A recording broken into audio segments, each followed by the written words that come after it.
genre.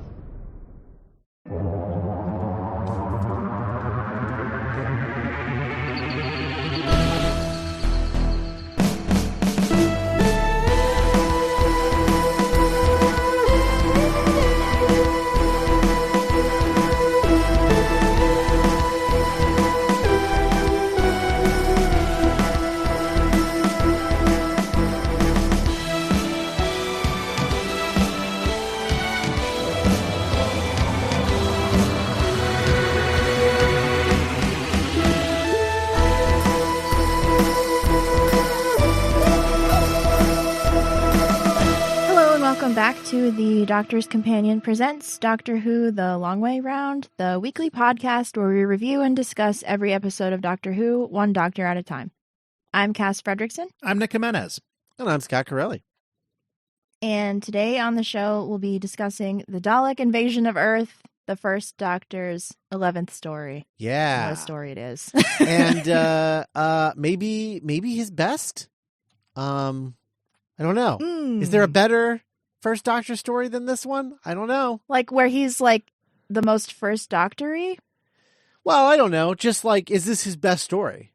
I mean, I don't agree. Oh, okay. There's other ones you like more than this one. Yes. Interesting. I can't even fathom what those ones could be. So yeah, that's. I really like the Romans. Oh yeah, you like the boring historicals. Okay. No.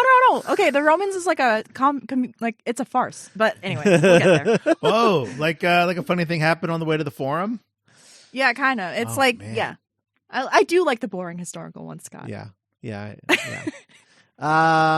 Well, anyway, Dalek invasion of Earth. It's 1964. We're in the midst of Dalek mania. We saw it depicted in An Adventure in Space and Time. The kids were just absolutely batshit crazy for the Daleks. And they're, the BBC and Verity Lambert and David Whittaker's first instinct was like, well, I mean, we got to get this Terry Nation guy to come back and do another story. So they hire Terry Nation to come back and write what would become the Keys of Marinus, another really like batshit crazy episode that we all loved quite a bit. Mm-hmm. And then after he did that, the BBC were like, hey, this Dalek obsession isn't really going away, so he should probably do a sequel to the Daleks and bring the Daleks back. And so they commissioned Terry Nation to do a sequel to the Daleks. And, at one point it was just going to be called the Daleks, because I think the Daleks, what we now refer to as the Daleks, the first Dalek story, I believe, if I'm not mistaken, was referred to as like something else back then. I don't think it was called the Daleks. I think it was called the Mutants, right? Isn't that right? It was like the Mutants. I think so. I think that's right. So anyway, but they decided to call it the Return of the Daleks, and then ultimately the Invaders, all the way up to production. That's what it was being called, just the Invaders. So Terry Nation is working on that. Meanwhile, Verity Lambert is looking at the schedule with David Whittaker, and she's just like, hey, we only have like 4 episodes after this, and so we need to know what's going on. Like, are we getting renewed for more episodes or what? And the BBC was being very cagey about all of this, and so, she was like trying to get a firm answer from them on what the rest of season 2 was going to look like. Meanwhile, she was having to juggle that with Carol Ann Ford, the actress, of course, who plays Susan, being super over it and wanting to leave this show as soon as possible. Her agent was also her husband, and he would often come to set with her and be like, is today her last day? Can she leave now? Can she be done?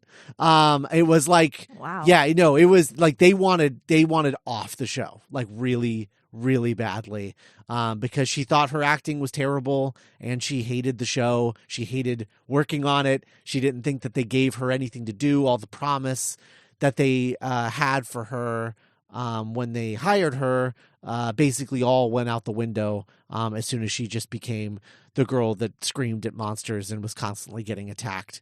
And she was like, that's not what I want. So I want to leave. And they're like, well, you're under contract. And she's like, cool. Well, I'm definitely not signing another one. So good luck.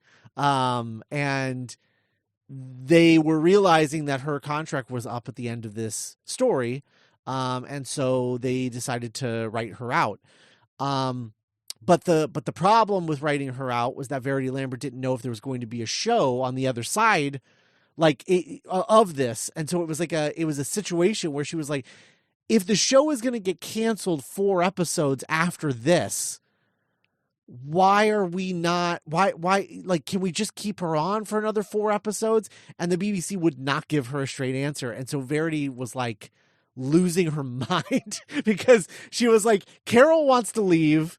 I'm fine with her leaving, but we need to replace her if she's going to leave, unless we're going to get canceled in 4 episodes, in which case there's no reason for her to leave or be replaced. We might as well pay her for another 4 weeks and then end the whole show altogether.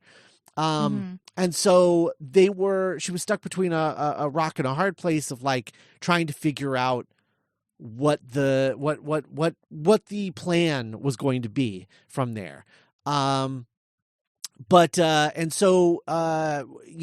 Lambert worked with Whittaker, and they came up with a story plan for Susan to leave. They were like, well, she's going to fall in love with someone, and then the Doctor is going to lock her out of the TARDIS and leave without her for, the betterment of her life. And that was the concept. And David Whittaker wrote the speech that the Doctor gives at the end of episode 6. And that whole last bit was all David Whittaker, not Terry Nation. But she did tell Terry Nation, I need you to create a character who could potentially be the next companion, in case we get greenlit for more episodes. We're going to need another companion. We want somebody young who can just absolutely just fill the gap left by Susan. We want the exact same energy. So Terry Nation creates a character named Seda, who is a British Indian character. And she's a teenage rebel, and she's pretty cool. And he turned that into the BBC, and the BBC was like, we're not doing an Indian British character. No, she's going to be white and blonde. And so Seda became Jenny. And so Jenny was set up to be the new companion. An actress by the name of Pamela Franklin was cast as Jenny in this iteration of the serial. But then no sooner than she was cast, that season 2 was greenlit. However, once the rest of season 2 was greenlit, the back 13 episodes, the other actors, the returning actors, Ian, Barbara, the Doctor, William Hartnell, they received their contracts for those 13 episodes, and they immediately rejected them, because it was basically no raise, no breaks, 13 weeks, back to back to back to back. Deal with it.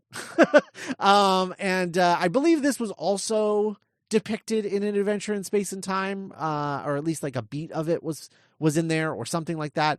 But regardless, They rejected their new contracts, which means it had to go back into negotiations, which meant that the back 13 were not confirmed, which means that Jenny had to be changed from the next companion to just a random character in the story because they didn't want to introduce a new companion only for the show to get canceled. So Jenny was rewritten again and recast.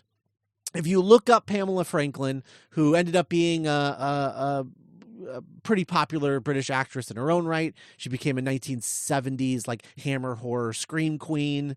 And if you look her up, she was 14 when they would have shot this. So they were going to cast an actual teenager this time, versus what they did with Carol Ann Ford, which is cast a grown woman and ask her to pretend to be 16 by way of 12. I don't know what their thought process was in terms of the direction of poor Carol Ann Ford having to act like a 12-year-old who's also a 16-year-old. I don't know, but it's very proto Pen 15. Yeah. But not in a funny way, in a cringe way. Kind of an alarming kind of, is that girl okay kind of way. Yeah, yes, absolutely. So Pamela Franklin was let go, was released from the contract that she signed to be the next companion. They recast her. Pamela Franklin, went on. She was in like The Legend of Hell House, things like that. Very popular British 1970s like scream queen actress. Nice. But yeah, if you look her up, she just looks like a carbon copy of Carol Ann Ford. Like it's like, oh, okay. So you guys were just like fully like to a point where like I was like, did you even really need to have Susan leave? Could you just have replaced Carol Ann Ford and had Pamela Franklin just take over the character? Because she looks so much like her.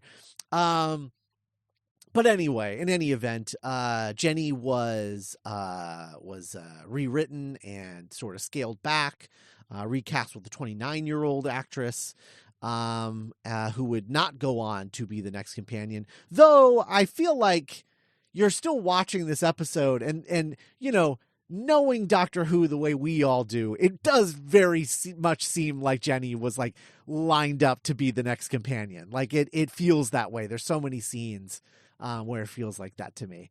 Even if they scaled her back. I don't know if you guys agree. I'm so sorry. You're. I was like, oh, Jenny in this episode. Yes, Jenny. Yes. Yeah. I was like, okay, that's weird. Yeah. Yeah. I fully in my head, Jenny was like a 38-year-old working class like British woman. Well, she was in the version that we got. Okay, cool. Yeah. I think that she character is younger. was supposed to be 16. I think she's still playing younger than you think she should be. But yeah, she definitely has the vibe of a 48-year-old mother of 7. Get out, we're closed. Yeah, she's like over it. She's like done with everyone. Like, yes. What are you showing me, an apple? Get that the fuck out of here. Get the fuck out. I don't give a shit.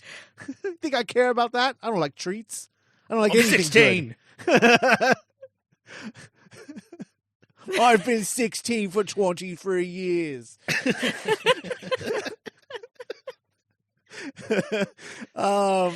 In any event, some good news that happened during this story, however, is that they finally got the hell out of Lime Studios and their new home of Riverside Studio 1 in Hammersmith, London, which is why this story looks so much better than any story that we've gotten in the first Doctor era so far. It's just so much, all the sets are bigger, they're wider, there's more space. Like I just think about like the bunker that they're all in like the first couple of episodes, and it's like, this is a massive set that they have never had this much space for prior to this, because that Lime Grove studio was so tiny and shitty and bad. So anyway, at the end of this story, Whittaker also decided to leave with Carol Ann Ford. So David Whittaker left his story editor duty and was replaced by the writer of Reign of Terror, Dennis Spooner, with the next story, which was which is the rescue, which David Whittaker agreed to write on his way out the door. So his final contribution to the show, I believe ever, is the rescue. And then he would go on to also adapt this very story into the cinematic Dalek Invasion of Earth, the sequel to Doctor Who and the Daleks, which at some point we will cover on this show, even though I've never gotten more negative comments to an episode than that first time we covered that. People are Oh, really? Yeah, people are really big defenders of that movie, which I do not understand because it's bad. I mean, it's like fun bad, like fun to watch and like, silly and nice and Technicolor or whatever. But man, there are people who like go hard for it. And they were really mad at us. So David Whittaker comes back as a writer. Oh, he does. Okay. Yeah, he writes The Crusade, which is the first Doctor story, Power of the Daleks. Okay. Evil of the Daleks, Enemy of the World. Okay. Space. I didn't think this was the last time we heard from him, but like, yeah, he does bail on being a story editor after this. Yeah. And he does go away for a little while because it's a while before we get to the Crusade. Yes. Yeah. So, in fact, I don't even know if is Verity Lambert still on the show by the time we get to the Crusade? She might not be. No, I think that's yeah. The guy afterward. Yeah. So he doesn't come back until like kind of a new era of the show, behind the scenes. But yeah, he would write the next story, The Rescue, which also introduces our new companion, which I assume we will discuss more next season on the show, because this is Susan's time. Yeah, hell yeah, it is. This is Susan's time. We got to talk about Susan. So Nick, Cass and I have been hyping this story up for a while to you. And I'm just curious, did it match or exceed your expectations for one of the wildest Dalek plots to ever be in Doctor Who? Oh, I mean, in that regard, yes, absolute S tier all time Dalek plot, and all time S tier Dalek moments. Yeah. In this one, I'm a big fan of at the end during the prison riot when they're like carrying one on its back. Yeah. I also like the guy during that first raid that happens in like episode 2 or 3. The guy who like drags a Dalek down on top of him and then dies. That was great. That was amazing. Just a Dalek is just like, if I'm going down, I'm taking you with me. No, it was a real like Saving Private Ryan death. It was like weirdly brutal. I guess I at one point towards the end, I was like, man, I think they're lighter than I give them credit for, because they're just like getting lifted and carried and chucked and tossed. I think like they're as like heavy as that particular director wants them to be. Sure, for sure. Yeah, but what did you think of Dalek Invasion of Earth in general? I'll be honest. There's a lot of faffing about in these first 4 or 5 episodes. Someone's always got a rolled ankle. Someone's always limping. So that is so they got to go extra slow. Yeah, that is true. I'm like, oh, good, great. I think, but towards the end, I did think like, wow, this probably is like the best episode, the best first episode, because of, like you said, like the sudden expanse, they're running outside at one point, and I was like, whoa, holy shit, this is crazy. And it kind of at times felt like I thought a few times, like, is this the birth of the modern Who episode as we know it? Because I was like, wow, yeah, there's like 8 episodes I can think of off the top of my head that are basically this plot of like resistance, bunker, underground, all hold them off. No, that guy. And I'm like, wow, is this invent all of that? So kind of like Cass, it's like, I was like, I don't know if this is my favorite first story. because it kind of was just like, oh yeah, they hadn't really cracked how to make these interesting yet. Like, I don't know if I'll remember any of these characters after we like stop recording this episode today. But it was very technically impressive. And yeah, and as like a big Susan defender, as Susan's biggest stan on this show, I found that final scene to be really poignant and, and cool to be like, oh, that famous audio clip of the first Doctor. Like, that's where this came from. Yeah. Mm-hmm. Yeah. It's an iconic speech. It really is. Maybe his first. Thoughts on revisiting Dalek Invasion of Earth? I had a lot of fun with this. I knew I was going to have a lot of fun with this going in. But I think it kind of surprised me. I was actually like really impressed with like the pacing of this for a 6-episode story. It kind of like most 6-episode stories, I think it kind of bogs down in like the middle of 5, like like the 4 or 5 area.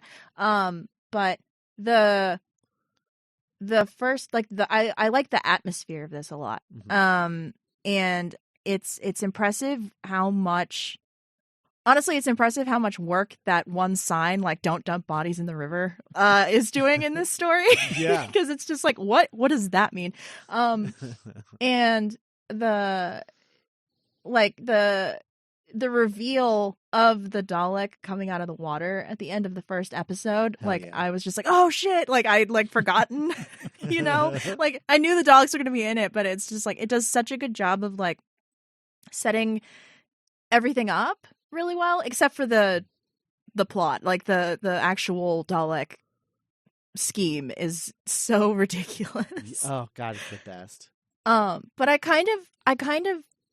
like how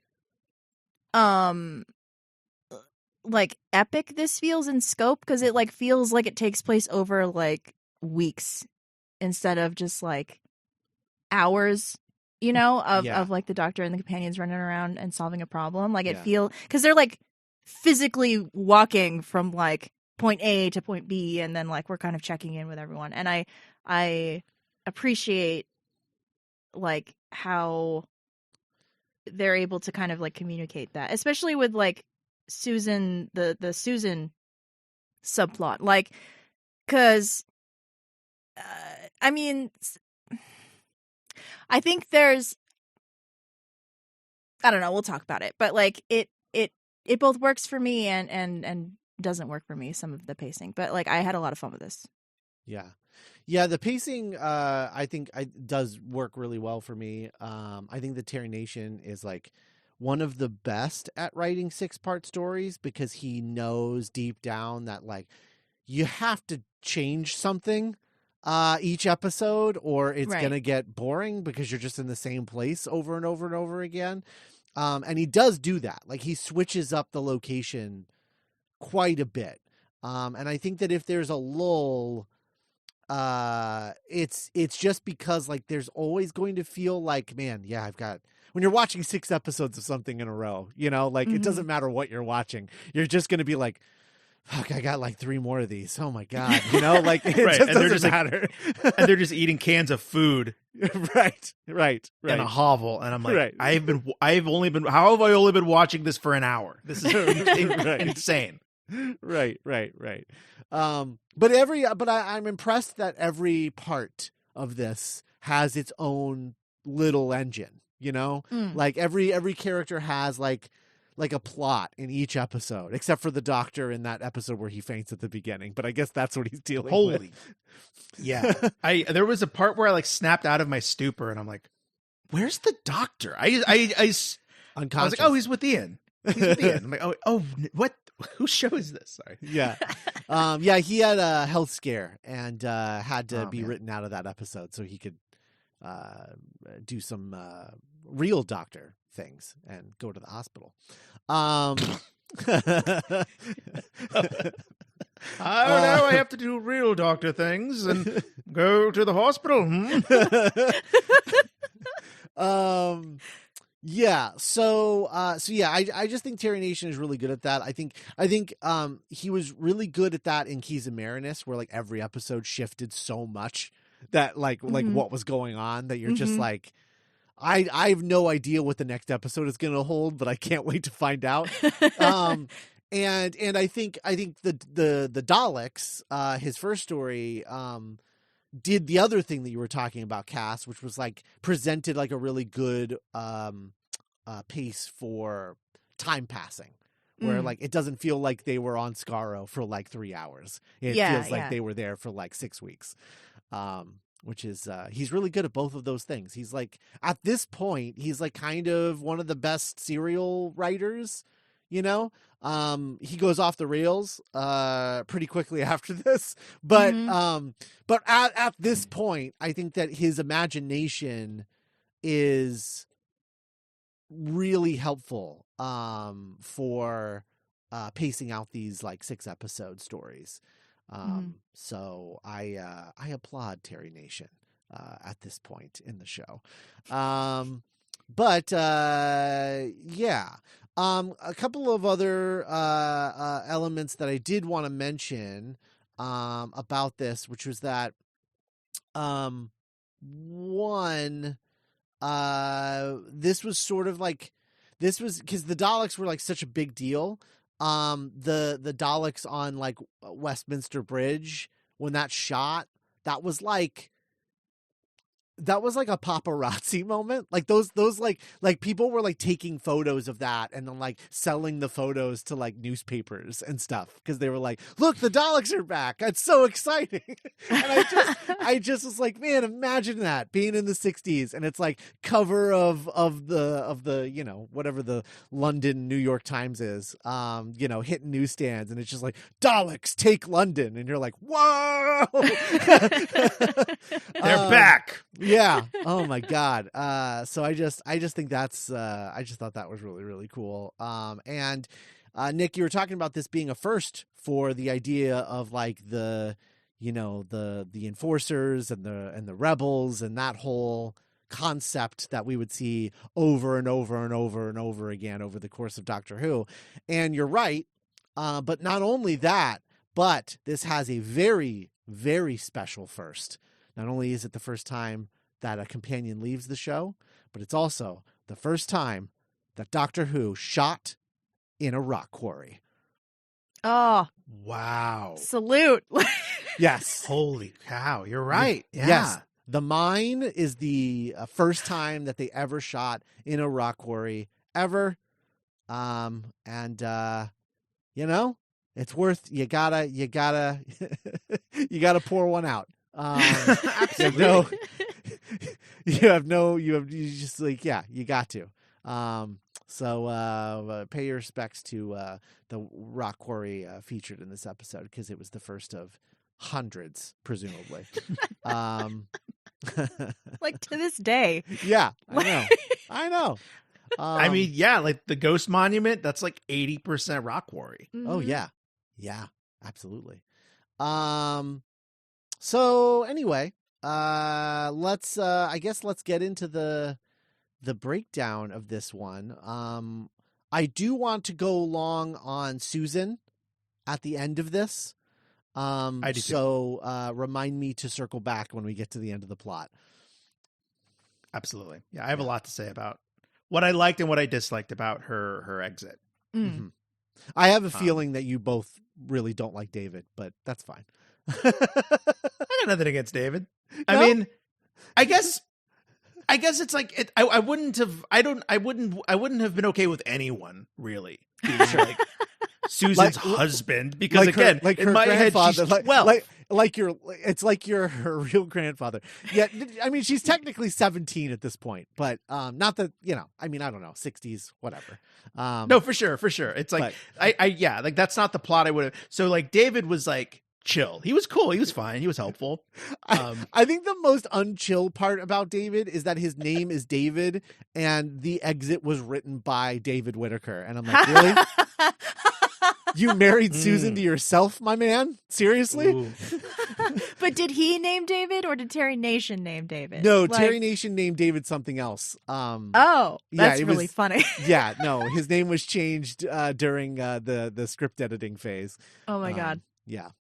It's like how Jane in Pride and Prejudice is like the smartest, prettiest, coolest sister. There's only one man good enough for Susan, and you're looking at him.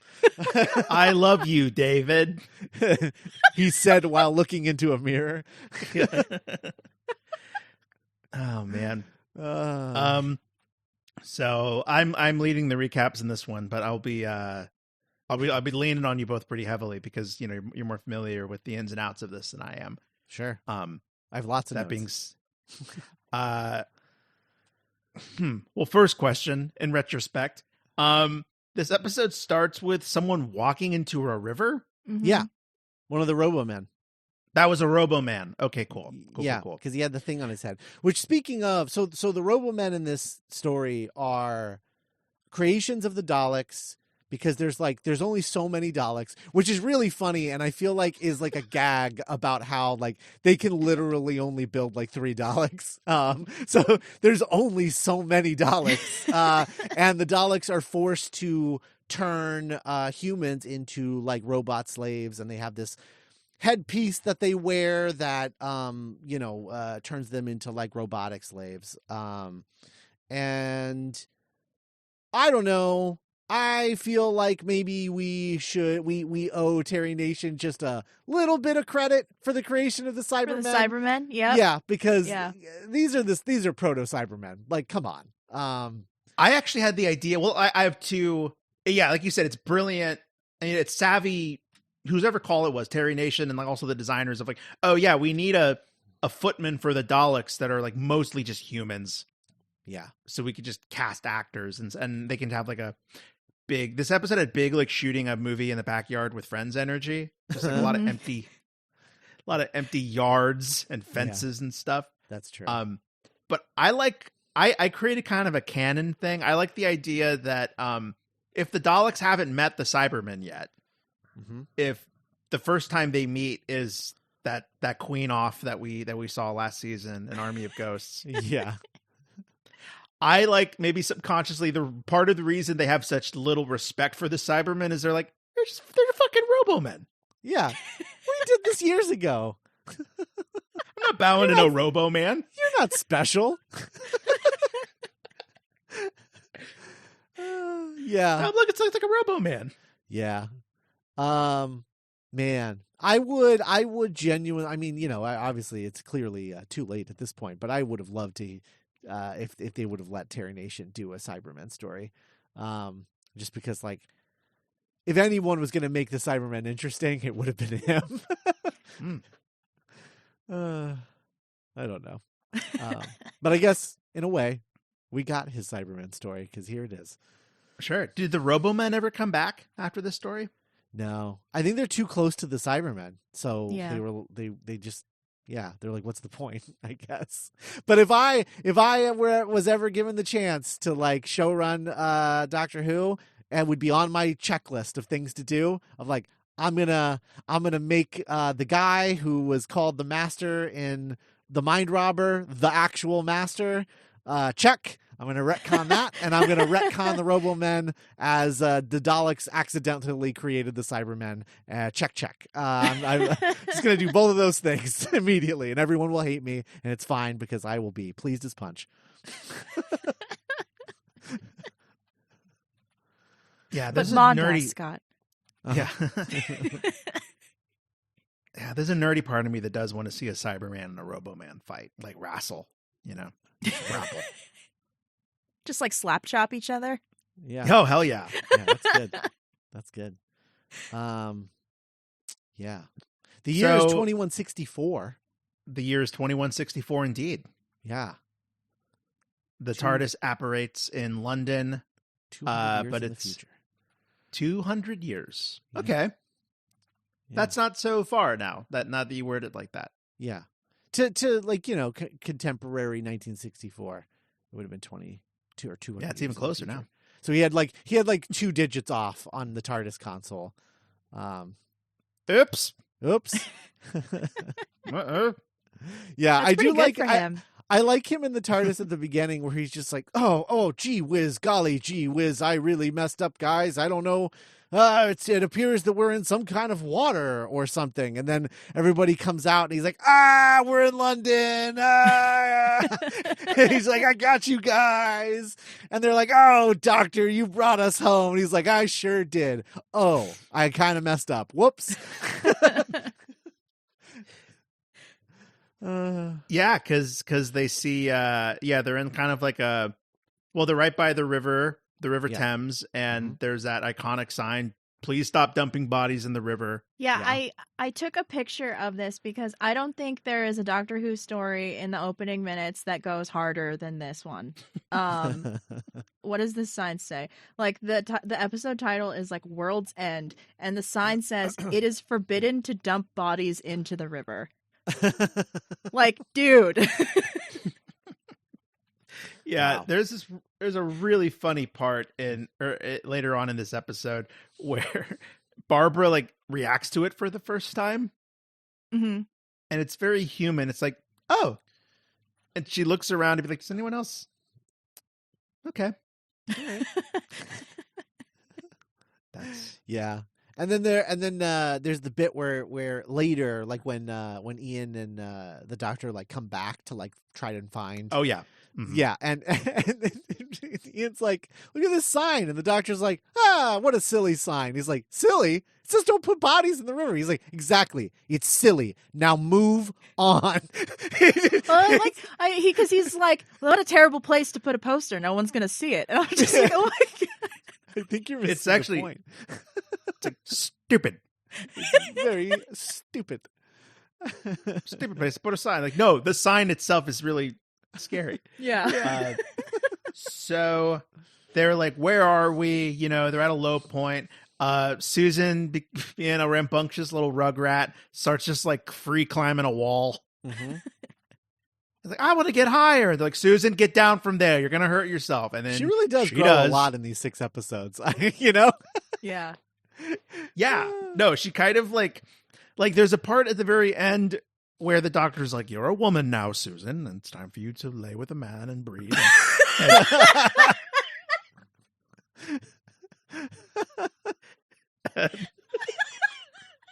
Dear God. And it's so weird because it's like, yeah, she's still very much in like Pen 15, like getting her knees dirt, you know, and like rolling around and climbing and stuff. So it's like, it is kind of like she ages over the course of this episode. And this is like her goblet of fire, I guess. I don't know. She has better hair, really though. Oh, for sure. Yeah, I love her hair. I was bummed though when she rolled her ankle, and it's like, I'm like, I could kind of feel Carol Ann Ford's frustration of like, what is this? Like, you can't come up with anything better for me to do than to like, I don't know. And I was like, all right, here we go. You know, we're off to the races. And then there's a bridge collapse, and it blocks the TARDIS off. It's just the wrong amount of debris in front of the TARDIS. Yeah. They said that it's like a bridge girder that's blocking it, so it's like too heavy to move. Mm-hmm. Yeah, and obviously the TARDIS is too heavy to move, so you know, it's 1 billion pounds. Yeah. Now, if that was the problem, the doctor would like snap his finger, and the TARDIS would like burst open, and the girder would go flying across London. Right. Like, yeah, no big deal. Did you guys notice that like when like the little police box, like exterior TARDIS prop, like the windows were like falling out of it, like falling Oh into no. no. I was like, oh no. Like the windows on one side were just like leaning in to the actual like structure of the little box, and I was like, oh dear. Oh no. Yeah. So the TARDIS is blocked off. They Ian and the doctor are going to check a warehouse that's across the river, because Ian's like, well, maybe there's like a torch there so I can melt this girdle. So Susan stays behind. The doctor tells Susan that he ought to smack her naughty little bottom for being so naughty. Yeah. He says, what you need is a jolly good smack bottom. And again, not to hammer this point home, but like that, like by the end of this story, it's like you are now ready to be a wife and a bride and carry on. It's just like Right? Yeah. The 60s were wild. You naughty little monkey. Yeah. That was in the same episode, though, as like, now it's time to lay with a man. Yeah. No, for sure. Yeah. You little monkey. He literally said that like 5 minutes before the other thing.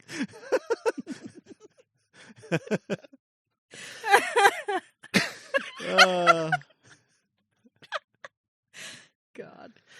Man, yeah. I mean, it's kind of works because like we learn later how unmoored she is as a character, Mhm. and so she's like, I don't really know who I am or what I am or how old I am or like where am I in my life? Where am I in my development? You know, and so like that, yeah. So anyway, well, yeah, we're gonna have so, yeah, it is forbidden to dump bodies into the river.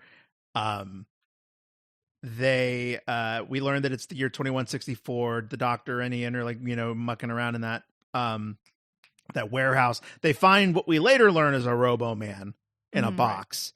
Right. He invites like a whip, like a what do you call that kind of whip? Like a 9-star? Like a cat of nine tails or something? Cat of 9 tails, yeah.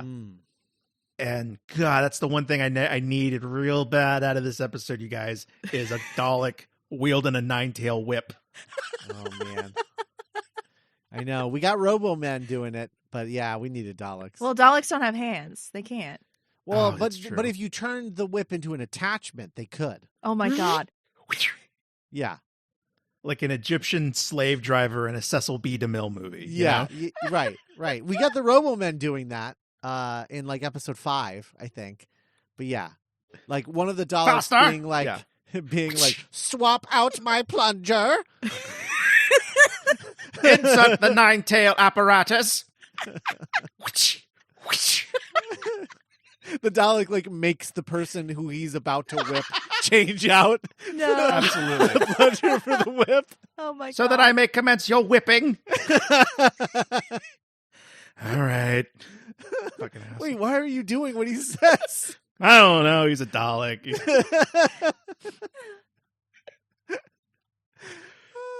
This episode's gonna kill me, you guys. Barbara, yeah, like Barbara sees some people like scampering about, and so she like follows them. We learn that one of them has taken Susan, and later we learned that they're just rebels, and they just see like a little girl of indeterminate age with a rolling ankle. Is she 12? Is she 16? Is she 24? Who knows? I need upsies because of my ankle. Oh my Could be God. any of those things. Okay. Eventually they reconvene with the rebels. We meet all kinds of crazy kooky characters like Dortmund, Dortmund, the man who makes bombs. Yeah. the man who makes bombs that are not bombs, they're just glass containers holding acid. Yeah, full of acid. Full of acid. They're not even, they keep calling them bombs. It's like, I don't think you guys know what bombs are. I'm so sorry, but like, yeah, to skip a couple episodes, he's like, he gives them a bunch of these bombs that he's made during the escape, and yeah, they're just throwing like light bulbs full of acid at the chassis, and they're just like, Yes. what? Okay. Oh, okay, sure. God.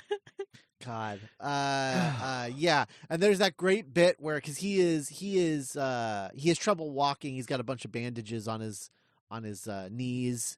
And so he's in this wheelchair, and they're all like, hey, we're going to go back to the base. He's like, oh, I got you. I'm going to stay and look out. And like, he pulls out a giant knife and just sits in his wheelchair with this menacing look on his face. It's so hardcore. It's so hardcore. just thinking about his orb of acid. Dalek acid. Dalek acid, yeah. So, and like Cass said, the ending of this episode, the Doctor and Ian return to the place. And Ian's like, just those two women, they just can't stay in one place. And the doctor's like, they probably were chased. Ian, Yeah. fucking chill. If I've learned anything from our adventures, it's that every time they run away, there's usually a reason. Something happened. And the Dalek rising out of I suddenly was like transported in my mind, and I could imagine being like 7 or 8 in 1964 and like screaming in a fun way and pointing at the TV and like hiding behind the couch, and like that idea gets said a lot by the new showrunners, but I don't know, it was like, oh, I remember kind of being that young and being spooked by like Dracula and like the Creature of the Black Lagoon, you know. Yeah. It's the only part of this story that I regret it not being called The Invaders, because just having a generic title of The Invaders and then having that ending of like the slow reveal of like, oh, this is a Dalek story. Yeah. That would have like rocked people's shit. It would have been awesome. But it's comforting to know that even in 1964, the show is being spoiled by paparazzi photos. It's true. Set leaks. Yeah. Episode 2 starts with the Daleks claiming to be masters of Earth. Yeah. It's very like Les Miserables with Daleks, this episode. Yeah. It really is. That's really funny. And Cass, like you said, the kind of epicness of this episode of like, you know, the rebels and they're underground, and then they got to go over there, and then they got to go over there, and then there's a prison break, and then that makes me want to pitch a parody musical adaptation of Les Miserables, but it's an adaptation of this story to like Gallifrey 1, and be like, yeah, I want to do. We're gonna take like 3 songs from Les Miserables. We're gonna have like a 40-minute like thing. One day more, yeah. That is like an adaptation of this story, but like all of the lyrics to the Les Miserables songs have been changed to be about Daleks. I mean, Susan and David are totally what's his name, Marius and Amanda Seyfried, Cosette. Yeah. Yeah. And the doctor is Jean Valjean. He's like, oh, my little girl, she's in love, but am I ready to let her go? I've been through. I think we're onto something here. It's all there. We're onto something, guys. Oh man! Someone, as one of the rebels calls the Daleks, motorized dustbins. That was fun. That's true. Cass, speaking of them being hardcore, so we meet Jenny. And she puts them to work immediately. And Barbara's like, well, Susan can't work. She rolled her ankle. And like, she could do sit and work with her hands. Yeah. No, she's so done. Like, because she does. She has the attitude of like a 50-year-old mother, you know, just like, no, like, well, food's over there. Go hand out stuff. You can do work with your hands. Come on. Like, Yeah. She reminds me, Nick, of like specifically Olivia Colman's Queen Elizabeth. Oh, definitely. Like, there's a lot of that post-war stiff upper lip, like Carry On, you know, in wartime. Yeah. Where like you can still sense like a deep-seated like heart and soul to her still, like it hasn't been completely drained out of her yet. No, like the Emile Desant in Elizabeth. Right, exactly, correct. Yes. But yeah, I also love that. This is like one of my favorite things about watching Classic Who is how sure they are that nothing will ever get better than the modern contemporary world of 1964, because there's that bit where 200 years in the future, and they're like, yeah, she like rolled her ankle, and she's like, why didn't you put a wet bandage on it? Right. You know, the height of 2164 medical technology. Very quickly, to go back to episode 1, there's a part where Barbara is like, oh, I'll wet a handkerchief and wrap it around Susan's ankle, and then she does it, and then she's like, oh, you know what? It's not wet enough. I'll go wet it some more. I'm like, what did you do the first time? Yeah, I know. What the whole thing? What are we doing here? Anyway, back to No, you're right. Also, like, you're doing that with the dirty Thames water with the sign that says "Don't dump bodies here." Yeah. You know what that means? That means there's been some bodies that have been dumped there. yeah. For the Daleks to have made a sign. Yeah, and you're wrapping her sprained ankle in dead body juice. I'm sure it's fine. I'm sure it's fine. God. Classic Susan. Yeah, I was also taken aback by the size of the apples, because it was like before, like, agricultural, like, growth chemicals. And so, like, the apples were, like, really small. They were, like, they were, like, small in, like, Susan's hands. Right. And Susan probably has, like, little doll hands, and so I was like, taken aback by the size of the apples because I was like, man. I feel like we would feel that way if, like, we went back to the 60s and just, like, looked at the size of, like, produce and just, like, food in general. Mm-hmm. We'd be like, wow, everything is so small. Mm-hmm. Like, yeah. You guys ever do that thing at self-checkout where you're scanning apples and they're like, did you get large Fiji apples or small Fiji apples? And I'm like, I don't fucking remember. Just weigh them, man. know. Like, come on. Yeah. What the hell do I know? So upstairs we meet Tyler, we meet Mr. Bombs, Dortman. Dortman, yeah. Dortman. And they're like, they're planning, they got plans and stuff. Meanwhile, the Doctor and Ian have been captured by Daleks and robomen. They're taken to landing area 1, where there's a literal flying saucer. Mm-hmm. Cass, a major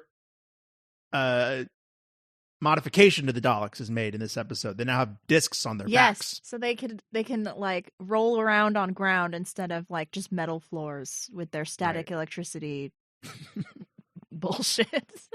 Yes, and Ian makes an observation as such, where he's like, "Well, he's like, Daleks here on Earth, Doctor, how?" And that's when it hit me, like, "Oh, this is the first time this had happened." Mm-hmm. Like, right, this was a huge deal that the Daleks were on. I mean, we just got done watching like 3 stories where they were in Rome, so it took me a minute to calibrate back to like where we were in the mythos, and yeah, like the Doctor. I mean, Ian alludes to the Daleks that first episode of like where they could only run on metal, and now they have those discs on their backs. Is this when we meet Larry? No, Larry's way later, I think, because there are 2 prisoners that are brought in by the Daleks. One is quickly killed, and one makes it pretty far, right? He's like with them for a lot of the episode, the one that survives. The one that's in the saucer with them is like Jack Craddock or whatever. Jack Craddock. And then he dies. He's Craddock. He dies pretty quickly, and then he's replaced with a guy who looks almost identical to him, named Larry. But they are not the same person. Right, yeah. Okay. Yeah. Cool. This is kind of what I was talking about earlier. I do not remember how David came into the mix at all. I'm going to tell you that right now. I'm excited for you. David's in the bunker with, like, he's like in that group with like Tyler and Dortman and Jenny. Yeah. Oh, okay. Yep, he's in there. So they meet Jim Craddock. They also, this is in that conversation about them not having to need metal and static electricity anymore because they got backpacks now. It's also revealed that the Doctor is like, well, like the events of that episode, I know they all died. We just assassinated the whole lot of them, but that was 1,000,000 years in the future. So this is just 200 years in the future. So who knows what they're doing? They could be up to all kinds of shit, Yeah, he describes this as their middle history. Right. And Ian's like, oh yes, you have to think 4th dimensionally. And it's like, yeah, you don't know what that means, idiot.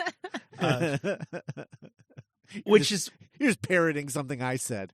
You're dick. just such a dick. Which is funny to me because it means at some point they lose those discs on their backs and are driven back into only being able to roll on metal, which is hilarious to think about. It is actually. But this is also, you mentioned the saucer. This is our first look at the Dalek saucer ship that would become, canonized. I mean, this is what a Dalek spaceship looks like. It looks like a flying saucer. It looks like two pie plates glued together Hell yeah, it does. on fish wire, and it's the best. It's awesome. It's awesome. So we learned that inside of the saucer is where they're making robomen. So they. Oh, and okay, so we learned that the half-life on these things is pretty gnarly. Yeah. So they're robomen for like an indeterminate amount of time, and then eventually they go crazy and realize what's become of them, and then K-word themselves. Yes. Mm-hmm. They sure do. And Unalive themselves. And that's such a Dalek, like, they wouldn't care to go that far. Yeah. Like, yeah, there's plenty of humans. Yeah. We don't have to worry about that. It's fine. We'll just reuse the contraption on their head. We'll find another one. Recycle. Yeah. And then while they're in the cell, they talk to Jack Braddock, and Jack Braddock kind of catches them up on the order of how this went down. And it's very much the Daleks' MO that we talked about last season. There was a cosmic storm about 10 years ago, their time, that seriously weakened humanity. There was a plague, and then the Daleks came and took advantage of us being weakened and rolled over across humanity and took out specifically Africa and South America. Very important, listeners, that. Africa and South America. And Asia. Gone. Yeah. Asia, gone. Yeah. Don't even worry about it, mate. Yeah. No mention of America. Yeah. Great. Yeah. Love it. So, and it's also, emphasized there's that line later where Barbara mentions like the Indians, and she's talking about Native Americans, but she uses the term Indians, which was the style at the time. Mm-hmm. So, and they're like, Daleks control India. And she's like, not those ones. Yeah. There's a part where she's like, good God. She's like, not those, the red Indians. And I imagine the Daleks being like, whoa, whoa, whoa, whoa, whoa. Yeah. Oh, the 60s. This is 2164. You can't just call them red Indians. That would be amazing. Honestly, that would be incredible. I like canonizing that is actually what's happening. That is their reaction. That's why they stop talking and stop saying anything, because they're just like, oh my God. Can you believe her? She's talking about Native Americans. Kids. They're like, Dalek group chat is like blowing up right now. Yeah. Look at what this human said. Cancel this human. Cancel this Barbara. Barbara is our word for Karen. Place her in the cancel apparatus. Yeah. It's like a big dunce cap. Yeah. Yeah, but that's not for a while. Yeah. We learned that the Daleks are digging. They're digging for something, listeners. And that's what the humans are for. They're being used for like mining and labor, or being turned into robomen. Mm-hmm. Okay, Cass, I want to get your opinion on this. The Daleks are issuing sort of a dark, to keep with your thing, Scott, kind of a dark parody of the Elizabethan like wartime radio broadcasts. Mm-hmm. You know, where instead of like, resolve and hope and we will carry on, it's like, okay, humans, go outside and stand in the street like milk bottles. Like, surrender and we'll like spare you. A Dalek will come and round you up. Yeah. And it's so lazy. Like, yeah. Even though they want the humans to do. This is why I always compare them to cats. Like, they won't do more work than they have to. Yeah.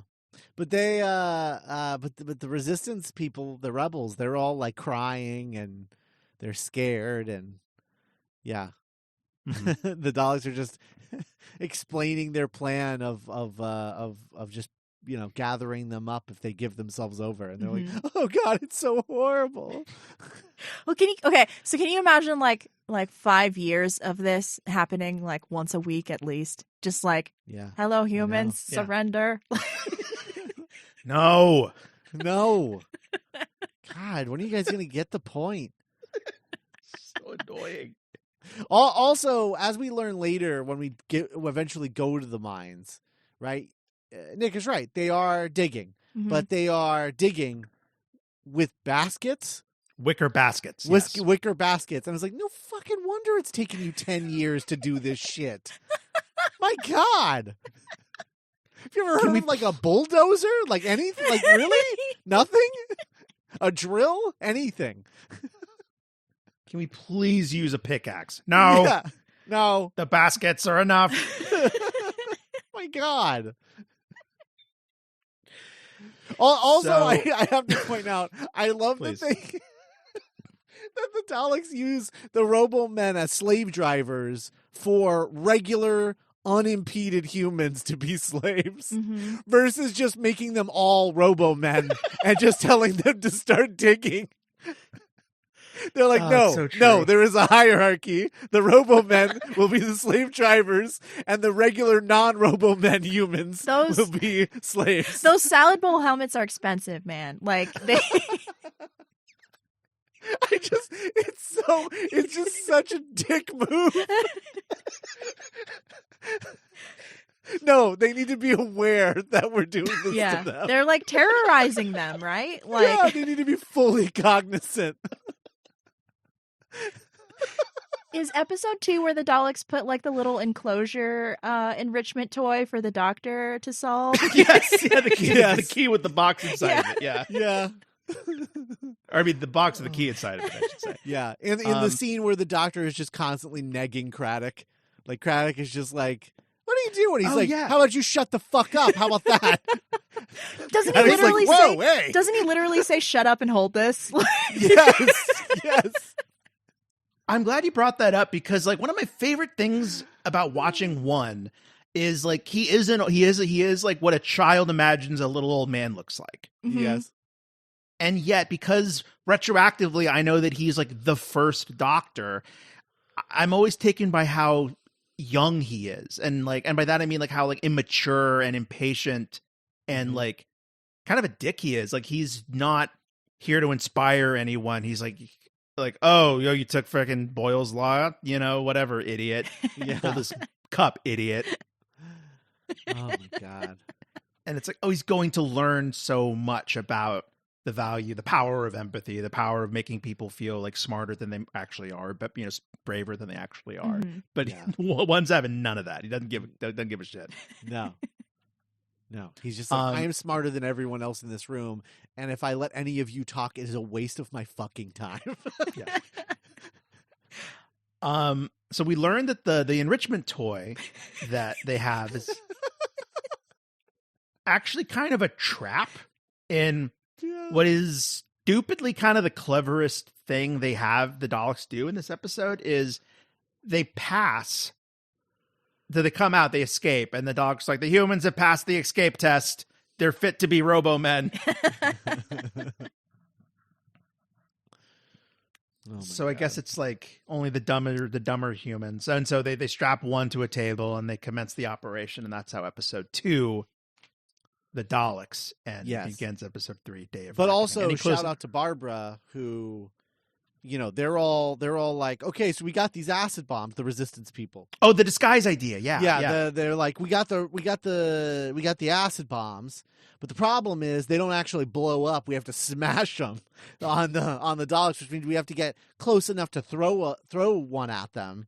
Like Cascarones. And then, we throw one and like maybe that one's a surprise, but none of the other ones will be. So like what can we do to fix that? How can we get enough people close enough to do this? And then Barbara like lifts up one of the robomen like headgear and is like, what if we pretend to be a roboman and wear these and we walk in Shaun of the Dead style and just pretend to be one of them?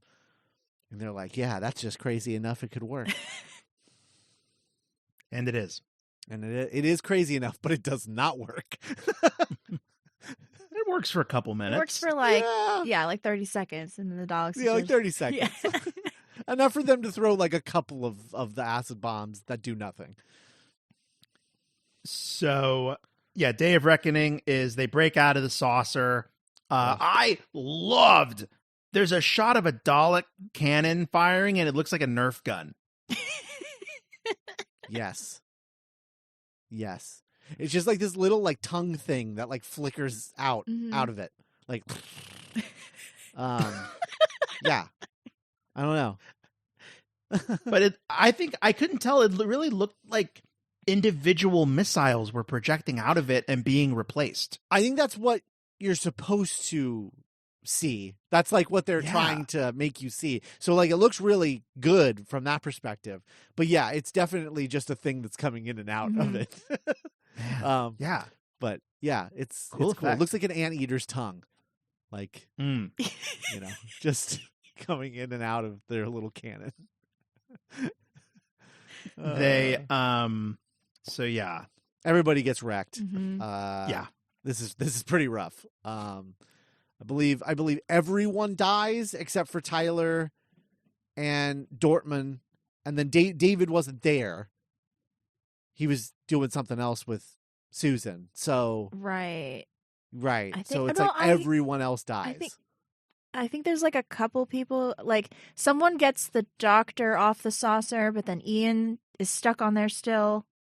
Yes. Yeah. That's where he meets Larry. Yeah. Like Barbara's like there's that scene where like Barbara like runs in to help and then Susan like freaks out and then like that's how they get separated, and I'm not quite sure like is like cuz like was Susan there or like I don't know.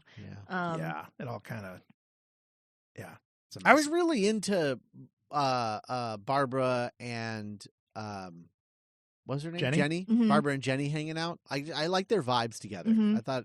I was like, yeah, this is just a couple of ladies just, giving this world the business. Mm-hmm. I don't know. Like it was I liked their vibes. I would have been cool with Jenny becoming a companion, to be perfectly honest. I think Ian would have been threatened. Like I would have loved that. He should have been. Just like, he should be threatened. It's just like two badass ladies, and he's just like, yeah, Ian. she'd get in his face and be like, "You should be. You should be threatened." School marm. She's my girlfriend now. Right? Oh, we weren't dating, but I'm very frightened.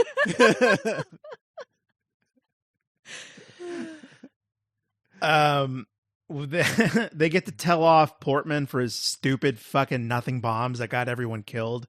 Yeah.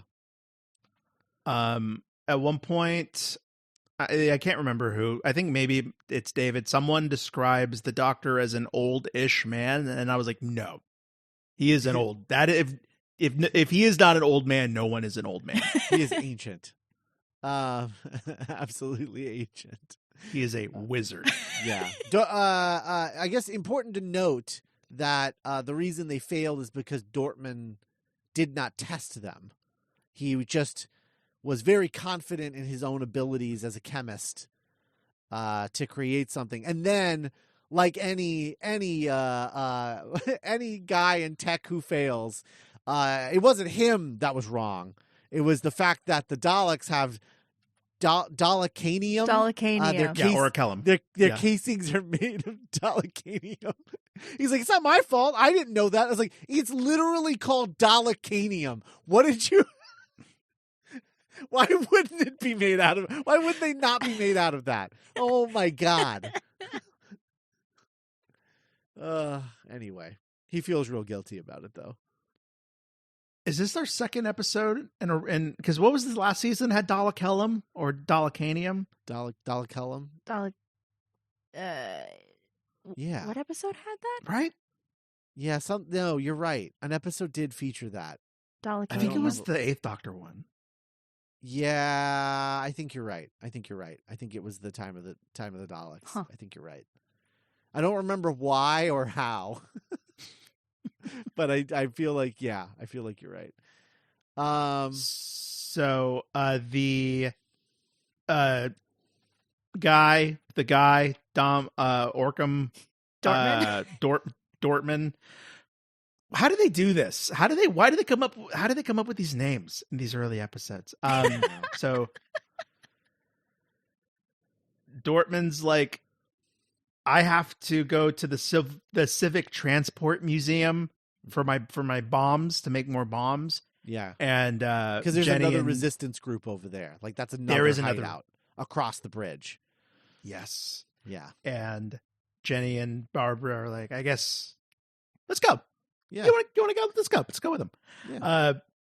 And then we get, I thought that whole, is this when we get the Westminster chase? Bridge? The like montage. sequence? Yeah. Yeah. It's the most iconic part of this whole story, I would say. Because this is where the paparazzi photos all came from, was when they were shooting this. It rules. Absolutely rules. It's like a 3-minute long sequence of like these two women pushing this man in a Yeah. wheelchair running, and then there's like Daleks in the background. Yeah. Like Yeah. Pulling up to iconic spaces in London. And then there's like a really, really chaotic like percussion track. Like the whole time. Yeah, the score's hell yeah. The score's good. The score's freaking out. Around like minute 2, I had half of mine to like mute it and put on like A Hard Day's Night.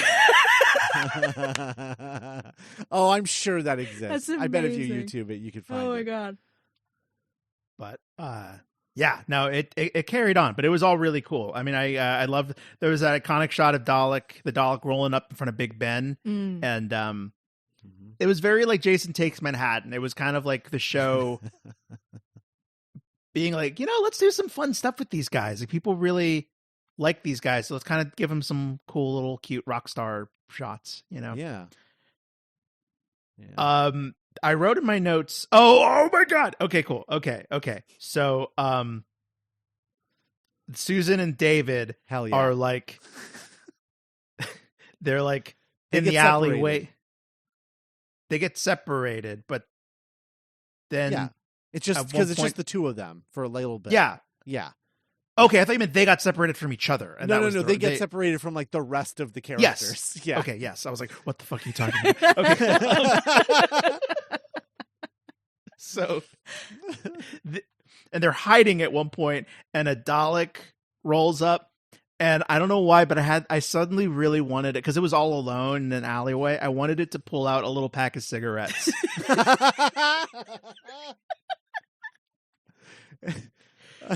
But no, or a cigarette, and then put it into like a cigarello like thing, attachment to replace the plunger. Oh my god. And then just be like, cigarette at the end of a cigarello. oh man, what a day. It was like a French accent. Exterminate. Exterminate. Je suis a Dalek. You see smoke kind of come out of the head chassis. Yes.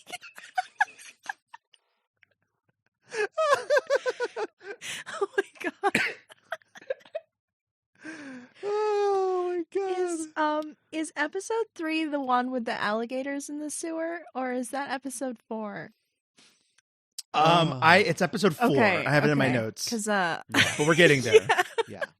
Absolutely, we're getting there. But there is a scene that David and Susan have when they're hiding from the Dalek, though. This is kind of getting the snowball rolling, where like I mentioned it, where Susan's like, "Oh, like I don't feel at home anywhere. I don't have a place or a time or an identity." And David's like, "It's okay, Susan. Like you'll arrive somewhere someday." And that was when I was like, "Oh shit, is this the episode where Susan leaves?" And I guess kind of going back to your David question, it's like, okay, cool. Like David is like an empathetic, kind enough dude. Yeah. And he's youngish. Yeah. He's young adjacent. he's also of indeterminate age. Yeah. No, and I really like the scene where she like, kind of cuddles up to him because they could hear in the distant a Dalek like murdering some guy. And they just listen to it was a like guy that... slowly getting exterminated. That was like that Will Ferrell bit in Austin Powers. Yes. Oh God, it hurts so much. Die. No, you killed my mother and brother, and now you're going to kill me. Yes. Yes. And just Caroline Ford has to like react to it. Oh God, it's horrible. Yeah. On the please. Dalek ship, Ian fights robotized Craddock, who was the guy that the doctor. Oh, Yeah. right. and with Larry, the new guy that looks exactly like Krennic, but it's not Krennic. They kill him, and then they're like, "What do we do with this?" And this is a really good example of a scene in a script that probably makes a lot of sense when you're visualizing it in your head. And then the director comes in and is like, yeah, I'm not going to visualize this properly. I'm just going to make them surprised by something that's right in front of them. Where Larry is like Ian is like, what do we do with this dead body? And Larry's like, well, you know, most rooms in a Dalek ship have like a trash chute or something like that. And then like they're all like looking around, and like we're just looking at a static shot of the entire set. Mm-hmm. And right next to Ian is a big hole in the wall. And he's like, oh, like that? And Larry's like, yeah, just like that. And then they get up and they throw it in the thing, throw the body down the trash chute. And it's just so funny that, like, yeah, you write that into a script and you're like, clearly we're not going to see the trash chute the whole time, right? We're going to see it when they see it. So it's a surprise for everybody. Mm-hmm. But no, we're just going to shoot it in a wide shot and have them look everywhere except where the trash chute obviously is, and then see it and then use it. I don't know, man. Serials, multicam. It's just funny. Are we? Because we're still in like the quote unquote like kids show, like they're trying to like transition out of that. Yeah, and, like it's like a very Blue's Clues moment. Right? Yeah, of, like yeah, where they're like, "Where's the purple giraffe? Yeah, is it behind me? I don't know, man. Fucking look behind you. You can answer People this are question dying yourself." God damn it, Steve. But you're right, Cass. This is kind of like the first episode that didn't feel like a Magic Treehouse book. Yeah. Or like, you know, you go back to like Marco Polo or Planet of the Giants even from last season, and that has more of like a PBS special. But this is like, yeah, War, Les Miserables. Mm-hmm. Like people are... Apparently there was some kind of controversy in the 60s, Scott, that this was kind of... Some parents thought this was a little too violent and grotesque for kids. I don't think that was in the 60s. I think that happened later. Okay. I think. But I think if they would have let... what was his name? What's his name? Dartmouth? What is his name? Oh, Dortmund. Dortmund, yeah. Dortmund.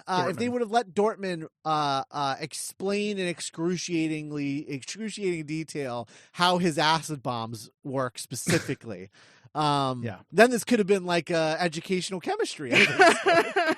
There you go. Yeah. Yeah. And speaking of Dortmund, okay, so the boys decide, Larry and Ian decide to go for a run and go to the mine in Bedford. Meanwhile, Dortmund decides to make a last stand of sorts. He grabs a bunch of his bombs and he dies fighting the Daleks. Mm-hmm. And Jenny's like, that old idiot. He's so dumb. How could he throw his life away? And Barbara's like, he's brave. The worst part about that moment, though, is that he's going out to test it because he was like, I fucked up before. I'm not going to fuck up this time. I'm leaving my notes behind, and I'm going to go out and I'm going to test my better acid bomb. Here we go. I'm facing 3 Daleks. I'm going to shout them. I'm going to bring them to me, and then I'm going to stand up for the first time in years, and I'm going to throw this thing right at them and take them out. It's going to be awesome, and I'll go down in a blaze of glory. He throws it. It falls short, hits the ground, does nothing, and he dies. Yeah. It's brutal. It's very bleak. Oh, man. It's very nihilistic for Doctor Who. Woof. And they kill him, and then the Daleks just kind of look at each other like, well, that was stupid.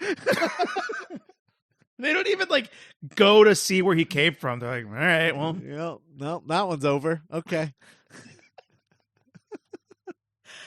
Oh, God. If they were smoking and too, then, that would have been No, they do go and see where he came from. Because you remember you have that moment where the Dalek goes into the room with them at the museum that has the mannequin, and it like confronts the mannequin. Oh, and yeah. Is like, hey, who are you, asshole? Where's your head? It's like a Dalek just has some beef with a mannequin. Oh, Oh God, this episode fucking rules. I love this story so much. So this episode ends with the Doctor and Susan have like kind of a little, again, like kind of a weird like, no, you better mind your grandpa, little lady. I know what's best. Are you questioning my authority? And it's like, no, grandfather. And then, because he's like, I think we should listen to David because David's from this time. And then when David comes back, the Doctor's like, you know what, David? I think we should listen to you because it's your time. And Susan's like, I think that's a great idea, grandfather, and gives him a big old hug. I actually really like this scene a lot because like yeah, the Doctor like pushes back against Susan for being like, hey, I think we should listen to the person who's from here. But then like when David comes back, he's actually like really polite and respectful and is like, what should we do, Doctor? And the Doctor's like, what? Why are you asking me? And he's like, oh, well, because you're like the older member of the party, like impart upon me your wisdom or whatever. And the Doctor's like, I like this young man, you know? Yeah. Like without even knowing it, David kind of passed this test that he was being put under. Susan's gonna be A-okay. he loves a guy who respects his elders. Mm-hmm. What if the Doctor still had that? Like that like what if Jodie Whittaker like went around being like, you better respect your elders, you son of a bitch. Hey. Yeah. Brian, you better be nice to Graham. He's your father. He's your grandpa. No, just talking about her. 24. Yeah, like talking about herself. Oh, okay, I see. Yeah. Like, I'm your elder. I hope 15 pulls that with well, because like 15 kind of pulled that with 14 with like. Oh, that's true. Right about that. Get the fuck out of my idiot. TARDIS. I'm older than you. All right, kid. Bye. Oh man, I love the giggle. How does this one end? What's the cliffhanger on this one, guys? Does anyone remember? It is the firebomb, a ticking. Oh, that's cool, right. That really like rad shot of like the zoom in with each tick, where I'm like, wow, direction. Look Where at was that like 5 minutes ago?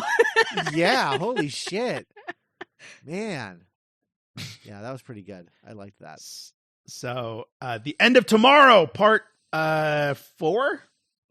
Yeah, this is episode 4. Yeah. They deactivate. David and Susan are able to deactivate the firebomb. It's the Doctor's turn to roll his ankle, and they leave him behind. Leave the old man. Yep. And he sees the bomb, faints, and then gets a week off. Just faints into a vacation. Bless. Yeah, I'm glad he was able to take care of that medical thing, whatever it was. Yeah, it was a back issue, I believe. Speaking of zoom, Scott, there's a lot of zoom ins on Barbara's befuddled face in the story. Yeah, that's true. That is true. Her hair really affected me in this one. It affected you? It just really hit me how like Mars Attacks lady it looks in this one. Oh. It was messy a lot in this one. I mean, she's like everyone... walking around all over the post-apocalyptic countryside. I mean, sure. I appreciate that. Like, yeah. No, for sure. I appreciate some disheveledness. Yes. They don't try to like keep it. It's not like a CW show where everyone's like perfectly made up and it's like a zombie apocalypse, you know? Right. Like... Oh, golly. Meanwhile, Debbie Downer just like puts on a hat for the rest of the story, and it's just like, oh, her little balaclava, yeah. She's like, I'm not doing my hair anymore. Respect. So this is when they kind of have their argument, Jenny and Barbara, where Jenny makes the observation of like, you certainly have a romantic idea of resistance. Like, I win by surviving. You know, I don't do any big romantic, dramatic gestures. I just keep moving. And Barbara's like, well, I'm different in some ways in that regard. And speaking of classics, I'm not saying it hasn't happened before then, but David and Susan are in the sewers now, and we get he's got a gun. Yeah. Oh yeah. He's got a gun. Also, I love David and Susan disarming the bomb by David just like opening one of the acid bombs and pouring it on the bomb. He's like, that ought to do it. Yeah, because he's like, I'm gonna get inside the casing and dismantle it somehow, and I'm like, what if that sets it off, man? Like, Yeah, they're cool. They're cool with that. He's just like, no, actually, it's working. I don't even have to do anything else. It's just gonna eat through the bomb, and we'll all be set. We're set. All good. Well, I'm glad they were good for something. Those Yeah. bombs. But yeah, this is where we find out about the zoo alligators. Yes. Yes. That have been living in the sewers for 10 years and reproducing. We meet a man down there. What was that? What was that guy's name? no, that's Tyler. They like That was Yeah. Tyler. Yeah, they like meet That's meet Tyler. back up with him, That's right. Okay. That's right. I'm Tyler. You remember me from earlier, right? And we meet one of my favorite characters in this episode. Scared the shit out of me. I think his name was Slither. Slither. Slither. Oh, the Slither. Slither. The Slither. Why? Yeah. Man, Slither. When that thing's Dalek in the pet. wide, when that thing's in the wide and it moves and it like goes behind the cabin or whatever, I was like, oh, that was kind of scary. Yeah. Yeah. It's true. We also meet Ashton, the asshole who wants valuables in exchange for travel food, and he is just like, "What the fuck? What are you gonna do with any of that? Who are you Yeah. giving those The to? economy Like, is what do you think fake." is gonna happen? Yeah. Yeah, none of that. What the fuck are you doing? Like, yeah. No, Like, this yeah, is I'll get you where you need to be, but I need all your Yeah. valuables. and this is Ian and Larry, but then there's also a third guy, right? Or is a third guy Larry? No, there's No, a no, third no. guy that they meet up with when they get to the mine who like covers for them. I Right. feel like his name starts with a W, but I like Wells or something. So many guys. Wells, that sounds right. I think he dies. sounds Wells. It's Yeah. or I don't know. I don't remember actually. No, he might get out during the escape later. Oh, is he the guy that Ian talks to in like episode 6? Yes. Okay, yeah. Yes. Yeah. Yeah. It's the same guy. Okay. Yeah. Okay. But I believe it. Yeah. I And then also this one- I need to shout out because like he comes back, Wells comes back after Ashton's like, well, you know, ass or grass, Ian, get out of here.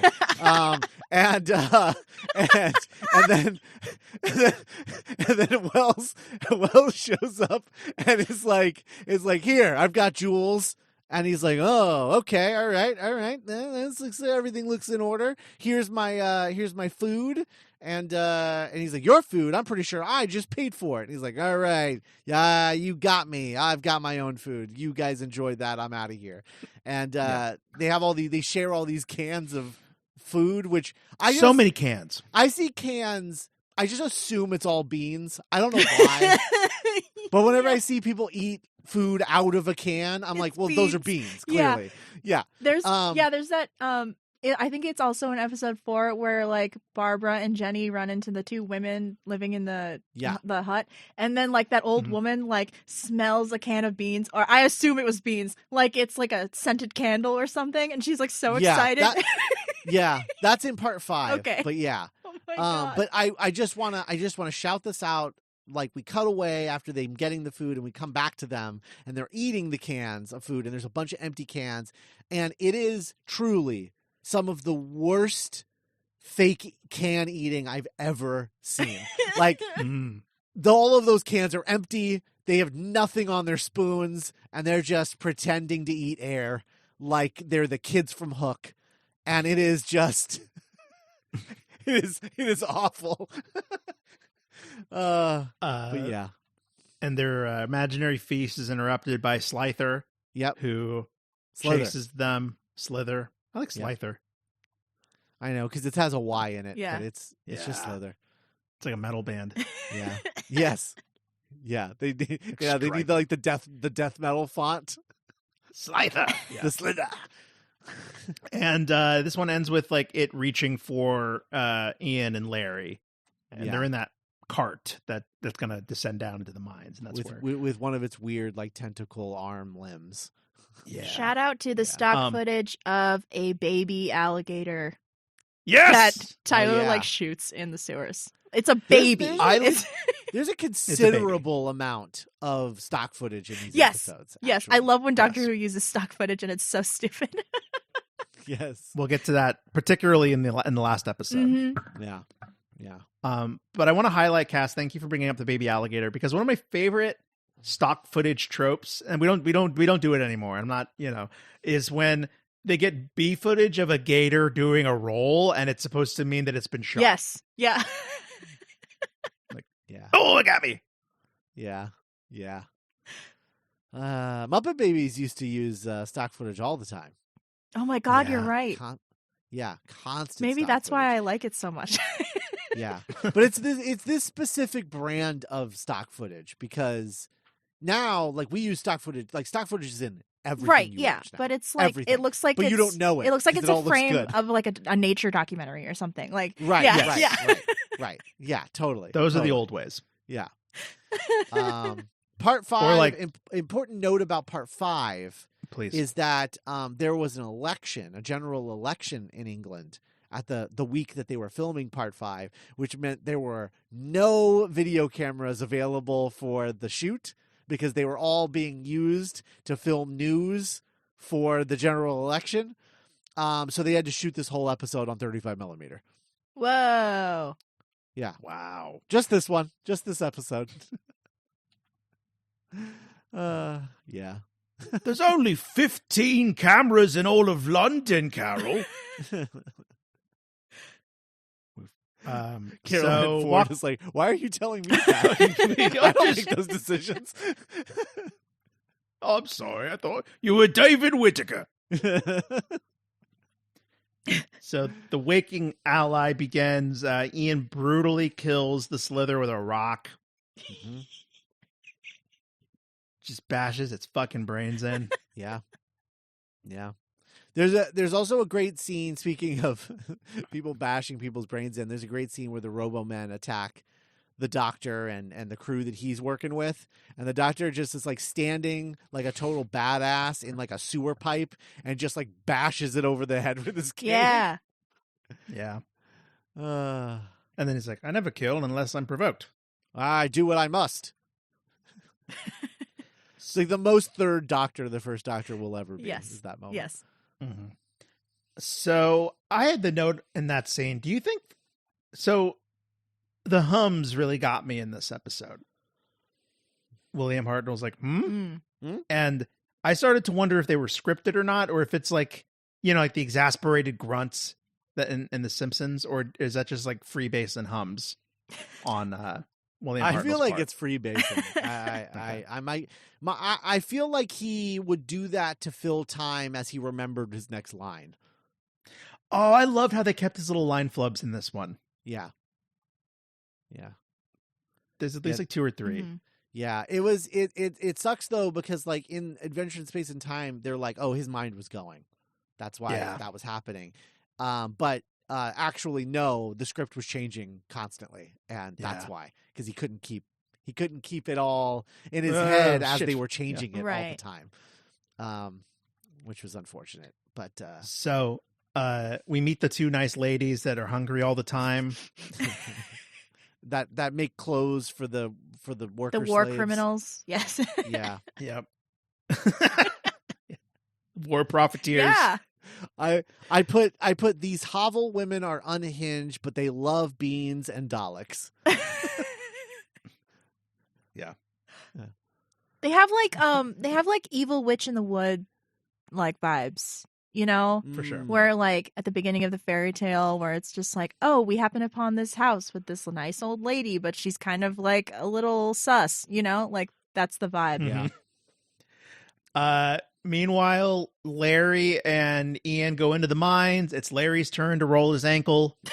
And Well, they escape. They escape in a bucket. They're like hiding in the bucket, and they're like, "All right, we should get out of this bucket." And then the bucket starts going down. They're like, "Well, shit."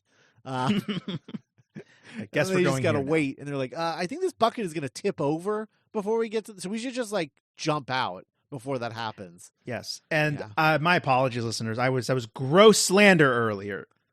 Larry did not roll his ankle. He hurt his kneecap Oh yes. completely different. Completely different. So they're shuffling.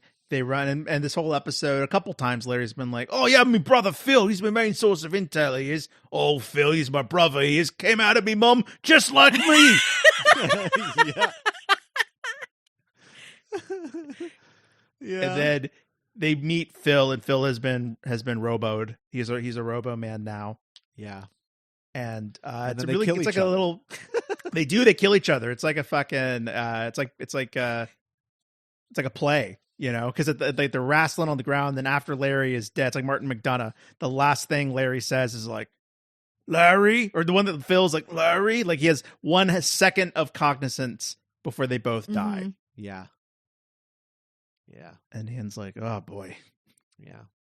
And then we cut from there directly to Susan and David wrestling and making out. So I want to break this down. Because you're right, Scott. So what happens is Carol is making Susan is making a really nice like D&D ass stew. Yeah. Yeah. Just mushrooms and water, and she's just like Rabbit. rolling it with David has the bright idea to like scare her with a fish. Yeah. And then it's like, "Ew, get away." And then they're wrestling. The fish is on the dirt, which I was like, that can't be good. What a waste. And then David's like, "Your grandfather's really cool." And Susan's like, "My grandfather is really cool." And then they start making It's out. so weird. Young love. Talking about grandpas. Yeah. Nothing gets me hotter. And then I couldn't tell if this was on purpose or not. Their makeout session is interrupted by the Doctor and presumably another character. I remember another physical body there, but I don't remember who it was. It's Tyler, I think. Okay, if I never know who it is, it's Tyler. I'm learning. Yeah. And the Doctor has the joke of like, something's cooking up here. And he's talking about the soup. But it's like, oh, is that a double entendre? Because Susan was like, for sure. He's second like, base. Yeah, he's like, I'm about 8 seconds away from having to explain the birds and the bees to my granddaughter. Oh my God. And yeah, man, I mean, like, because I did assume, because I always assume Susan's supposed to be like 13, 14. Right. Because of the way she acts and everything about her. And I assumed David was like in his early 30s. So when he was starting to like pet her hand and stuff, I was like, whoa. And then I'm like, well, hold on. Is Susan like, a teenager or whatever normal was back then? I don't know. Yeah. I believe she is 17 and he is like 21 is okay. The age gap there between them. We get more like, oh, the Daleks are burrowing. Susan and Jenny. I'm sorry, I'm just picturing a little Dalek butt sticking out of a... Just like wiggling. Yeah. Yeah, just wiggling as it like tries to burrow in the ground. Actually, if I were watching an episode of Doctor Who and a bunch of Daleks just hop into the air and then just start burrowing into the ground, I'd be like, this is terrifying, truly. Like, I'm honestly horrified. 15's like, oh shit, what? When did they start doing that? What are they doing? Jesus Christ.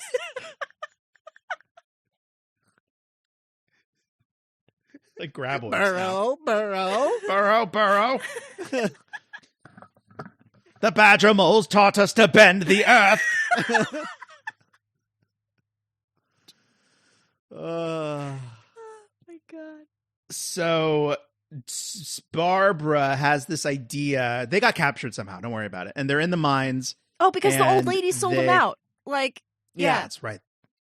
The old ladies did sell them out. That's what immediately took their beans, took their food, and then they were like, "We can get even more food if we turn them in." So they turned them into the Daleks. Yeah, and like time of recording, like I've been watching that Apple series, Masters of the Air, which is like a World War II series, and like it deals with like what was going on the ground in Germany and France, like farmers and like the day to day, and like you had people that were like, "Well, I'm not getting killed by those things. Like I'm going to sell you out," and it's like you couldn't trust anyone. I don't know. Yeah, it's anytime the Daleks kind of veer into like World War II wartime iconography, they fit so snugly in there.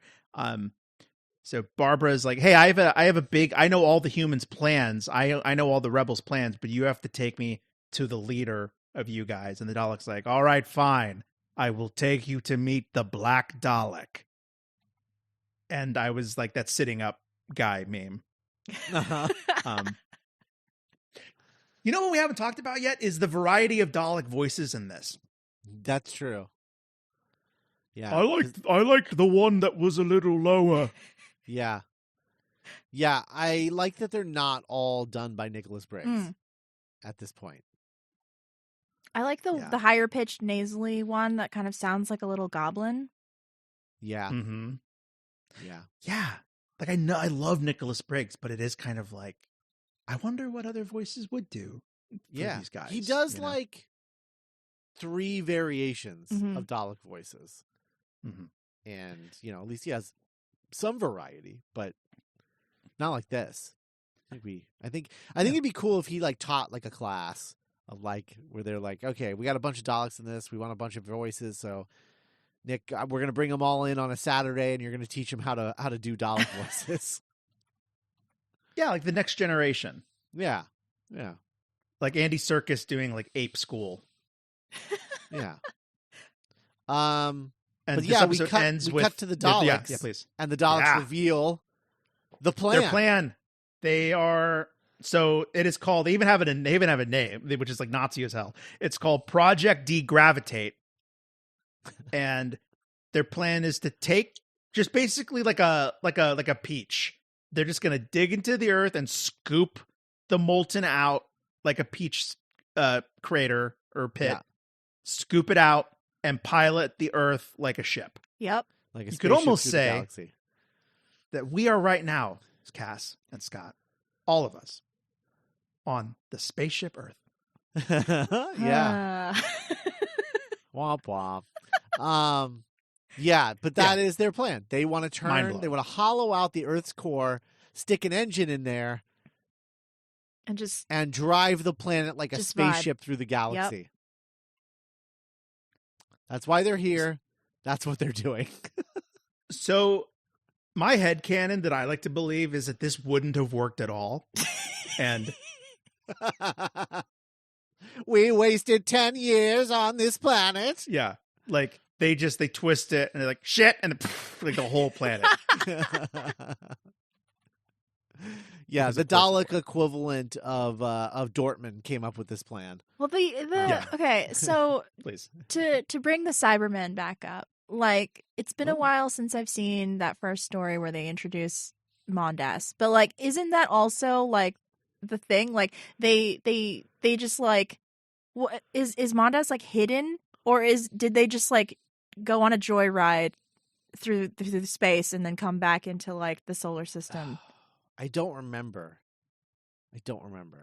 I seem to remember it being a dead planet, or they thought it was a dead planet. Yeah, but it's like a hidden. Yeah. I don't remember. I don't remember. It's been a really long time. Listeners, help me. Yeah. I want them to have as much in common as possible because of how much they resent each other. Yes. You're right. Yes. That makes me happy. Yeah. And now, listeners, we're on episode 6, Flashpoint. And look, I've been kind of, I've been wishy-washy on the story up until then. I cannot say this emphatically enough. Everything that happens in episode 6, Flashpoint, is rock and roll, awesome. Let's do it. Please, Cass. Yeah. We didn't even talk about Barbara stealing a truck and running over 5 Daleks in episode 4. Oh, that's right. Oh, wow. Yeah, you're right. We like eat shit, Daleks. Yeah, just blast through them. Yeah. Like a boss. Anyway, continue. And that's when Jenny was like, you know what? You're pretty okay, Barb. Yeah. The vibe of that, if that had been like a 14-year-old, like British, like Indian person. Oh my God. Like, I know. Ridiculous. Yeah. Lives would have been. But I'm glad you brought that up, Cass, because that moment in particular was a big like, oh, we're not in like after school, we're learning about science territory anymore. Mm-hmm. Like, no, yeah. Barbara just wrecked like 5 Daleks with a truck. Just ran over them. Oh my God. Smashed through them. Yeah. And she's happy about it. Yeah. She's like, that felt pretty great. Those horrible little freaks are dead. Oh, man. Yeah. Also worth mentioning is the cliffhanger to episode 5, which is that Ian is hiding from the Daleks and it turns out that he's actually hiding in a penetrative explosive, and they close the explosive around him, and he's like, "Oh shit, I'm inside the bomb." Because the idea is like they need a penetrative explosive to get into the molten core. center of the core. And Flashpoint episode 6 begins with Ian escaping and going down a chute. And it is some real Thunderbirds shit, listeners. Yeah, hell yeah. The arms on the Ian puppet were so long. Yeah. A really early Dalek moment that I loved is when they were like, all right, time to kill all the humans, and they just erupt into Jubilee and like, yes, and one in the back yells out, final solution, Yeah. and I'm like, kill. yeah. I'm like, I love these guys. Yeah. This is when Barbara shows up, and she's like, oh, they're doing this thing like, the Boston Tea Party with the Indians, and Yeah. Mostly American historical figures, minus Hannibal. Mm-hmm. Maybe that's her course. Maybe she teaches American history. I don't know. Why would you teach American history Right? in England? I don't know. Yeah. Those To traitors. learn more about the enemy? Yeah. All like 180 years of it or whatever at the time. Yeah. Well, I guess if she's like a world history teacher. Yeah, that's true. Right, 'cause she brought up Hannibal. Yeah. Right. Yeah, I guess it's weird. The idea of other countries knowing about the Boston Tea Party is like, it's not that. I mean, guys, it's. Well, that's- no, I know, but it was a big deal for them. Yeah, It was that's the country that literally was against wrong. them. Yeah. That's true. That's true. It was a war against them. Oh, she had a name for it, and I wondered if like, is that what they call it over there? Because she called it like Operation Indian or the Indian Disguise or something like that. And then she's like, the Boston Tea Party, and I'm like, I wonder if that first thing is like what they call it in England in the 60s. So, oh man, okay, so the Doctor and another guy. Oh, it's always Tyler. Tyler and David and Susan are all together, and then the Doctor sends Susan and David off to go do a thing, and he's like, "But don't stop to pick daisies on your way." And I was like, "Is it also? Try not to fuck each other while you're doing it too." Yeah. I think definitely that was a euphemism. For sure. Also, in that scene where Barbara is trying to like overwhelm the Daleks with like all of the people that are coming for them, all the fake people, that she realizes that they are ordering the robomen through a special microphone, and so she's trying to get access to the microphone to start a rebellion, basically with the robomen by giving them directions to kill the Daleks. And the Daleks get wise, and that's when they put Barbara and Jenny in the cancel clamps. Yeah, the cancel clamps. They're like The collared cancel to the clamps, wall. Yeah. Clamp around their necks. And they have this great conversation where they're like, well, really, we really stepped in it this time, huh, Barbara? And she's like, oh, you know it, Jenny. Like, they're just like acting like old friends. Well, it's kind of like, they hook up in episode 2, I think. Hell yeah, and like they do. they don't leave each other. Like, yeah. And it goes back to what Cass said about this feeling like it really does feel like they've been on this adventure for more than like an afternoon. Yeah. Yeah. There's like a camaraderie between all the different groups, Yeah. Yeah, absolutely. And we get a cool moment with Tyler and the Doctor where he calls Dr. Doc, and he goes, actually, I prefer Doctor, if you don't mind. And I'm like, it's cool. One day, you're going to meet the most charming little widower in the universe, and he's going to call you Doc. You're going to love it. And also a young lady who loves explosives that will just exclusively call you Professor. Mm-hmm. So, yeah. To show you that she doesn't respect you that much. It goes back to what you were saying earlier, though, Nick, about him being like young and immature, and the idea of like, I just got my PhD. You call me doctor. Doctor. I'm still paying off those student loans. I earned this. Absolutely. Yeah, that's great. He takes himself so much more serious. By the time he's like 7 even, he's like, oh, Ace, yeah, I'm the professor. You maniac. Yeah. Here's some TNT. Go have a fun Saturday night. You blew up a haunted house once. So they things are on the move. They're trying to pilot the Earth. Oh man, so there's a shot. So the Doctor futzes with something. Does he like increase the temperature of the room?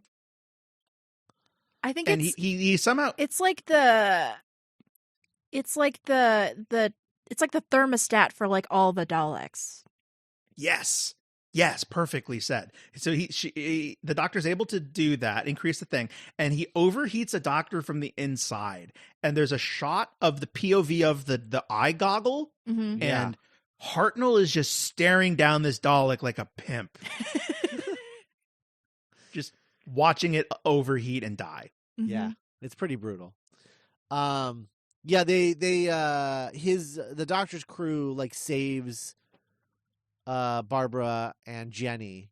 They get them out of the cancel clamps, and then Barbara and the Doctor like run over to the microphone. They're like, "Turn on the Daleks! They are your enemy now. Kill them all." What did you guys think of Barbara's Dalek voice? I feel like she was just going back to being racist about like quote unquote red Indians. Oh my god! Oh my god! Yeah. She was like going. I was like, oh And then- no! And the Doctor's like, no, this is how you do it. No, And then he does. don't do that. Just talk like this. Jesus Christ! I just got you out of the cancel clamps. Back in the God cancel damn clamps with you. And we get that amazing breakout scene where a Dalek gets like smashed with a rock and they get picked up and thrown, and it's great. Yeah, because everybody turns on them. So it's just like the robomen and the regular people they're all working together to kill every Dalek, every last one of them. And then they set off the explosion. The bomb, and the explosion kicks the Dalek ship right out of the air, and it destroys it. And they inadvertently open a volcano in the middle of London. So, what are you gonna do? That's how this ends. Yep. They open a volcano. They have a volcanic eruption in London. That is how this is there anything more metal than that? This rules. And so the Daleks are defeated. We're in the falling action now. The Doctor's like, this is just the beginning. Just the beginning. Just the beginning. Yeah. And we get the chimes of Big Ben. The chimes of Big Ben, of course. And then we've kind of covered it already, but this is when we get it was pretty sweet. Like, the Doctor and Susan have a little scene where Susan's like, oh, look, my shoes have been run through from all the running around that we've been doing. And he goes, oh, what kind of grandfather am I? I'll fix your shoes. And like, by the time you get to the end of the scene, you realize that was sort of them saying goodbye to each other. Yeah. And kind of figuring it out without having to say it. Mm-hmm. And Susan She- goes to talk with David. She's tired of running, Yes. and she's saying like the shoe has been worn out. I'm done. Like I can't do this anymore. And he's like, She said she's got dozens of pairs, which I like, that she has like Just a dozens shoe of the closet same in the kind. TARDIS. but also she's Yeah. a Time Yeah, Lord, so yeah. like Yeah, that could yeah. almost be a euphemism for regeneration. Ooh. Oh wow, yeah. And then Susan and David have a scene where David's like, I want to marry you, Susan. I love you. Be my wife. And I was like, okay, I'm going to have to just be okay with this. And Things move fast in the post-apocalypse, Nick. that kind of checks out because they're like, Yeah. hey, we could die tomorrow, We could die tomorrow or have sex right now. So Yes. It's like Zion, yeah. What's up? And the Doctor and Ian and Barbara sneak into the TARDIS and lock her out. It's very it's weirdly kind of like pet-like the way that he like, go on, get. Yeah. Yeah. It is. And then we get, the Doctor tells one of his most famous lies. One day I shall come back. Yes, one day. I think I shall come back. This horrible place with a volcano in the center of London. Does he ever come back to this timeline specifically? Because I know Susan's like, we never see Susan again, I don't think, right? I know things the canonically, cast does not know. Oh. Yes. Oh, snap. Yes. Okay, cool. We're a ways out from it, but yes. Okay, so we do come back to the volcano. Yeah, we do and come stuff. back. Okay, We do. Cool. We do come back. and goodbye, stranger. You know, Yeah. Goodbye, stranger. they get their first ever needle drop. Yeah. This episode. No. It would. Well, I guess at this point it would be the first ever because there's that Beatles needle drop in that second Doctor story. I think. Ooh, wow. Yeah. I think we already watched it though, and So yeah, sad to see Susan go, but it's unfortunate that Carol Ann Ford had such an unfortunate time making the show and bringing Susan to life. Yeah. I wanted to go a little. I wanted to dive a little bit into Susan because, obviously there is like one baffling aspect of Susan, which has never really been discussed at length in any sort of canonical thing, which is that, like, what is the deal with the Doctor having a granddaughter? Who's her mother and father? Like, what is the situation here? Like, what's going on? Who did the Doctor lay with to beget a child, to beget a granddaughter? Like, all of that. Like, it's just... There's a lot of unanswered questions in terms of like, what is this? So I was like, you know what? I'm going to try and get to the bottom of this, at least the best that we can. And what I found out is that Susan's parents do not have names. They are just referred to in canon as Susan's father and Susan's mother. But it is Susan's father that is the Doctor's son. And Susan's mother is his daughter-in-law, presumably. Where's that from? Like, where's that information? Yeah, so I'm getting there. Okay. Yeah, so this information comes from a story called Cold Fusion, which was a novel in like 96, like during the dark times, 96, 97, something like that. And then it was adapted into a Big Finish story that at some point I would like us to listen to.